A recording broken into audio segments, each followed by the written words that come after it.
Opening music fades out, and the informant's voice takes over. In the heart of Ohio, a case unfolded that would shake the foundations of a young man's life. T.W., a juvenile at the time, stood accused of multiple counts of kidnapping, gross sexual imposition, and forcible rape. In this episode, we'll delve into the twists and turns of his trial, where the prosecution sought to prove its case beyond a reasonable doubt. The journey began on a fateful night when T.W. allegedly abducted a victim by force, threat, or deception. According to court records, the state presented evidence suggesting that T.W. had used coercion to take control of the victim's actions. However, the question remained, was this coercion sufficient to meet the requirements of kidnapping under Ohio law? As the trial progressed, it became clear that the prosecution faced significant hurdles. One major challenge arose when the state attempted to admit testimony from the victim, who was deemed incompetent due to her alleged trauma. The court's ruling allowed the prosecution to present independent proof, as required by the Ohio Revised Code, Evid.R. 807. However, this hurdle proved insurmountable. The issue at hand is one of force restraint. According to R.C.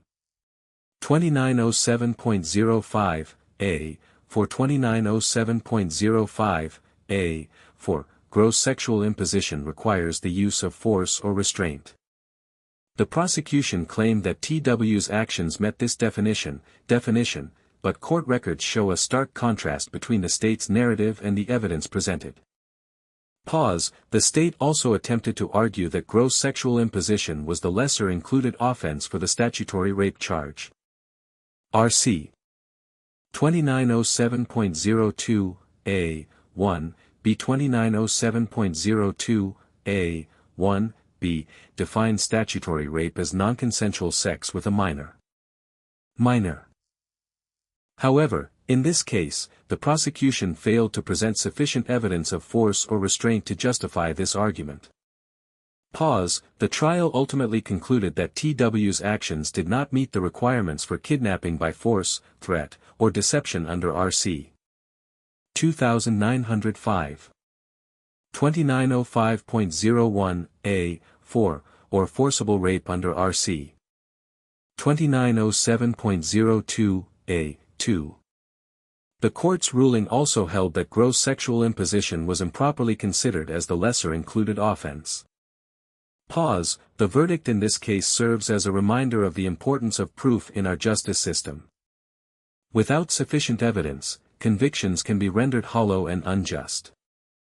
As we reflect on T.W.'s experience, we're left with more questions than answers. Closing music begins to play. Join us next time as we explore another thought-provoking true crime case. Don't forget to like, comment, and subscribe for more in-depth analysis and discussion. The truth is out there, let's uncover it together.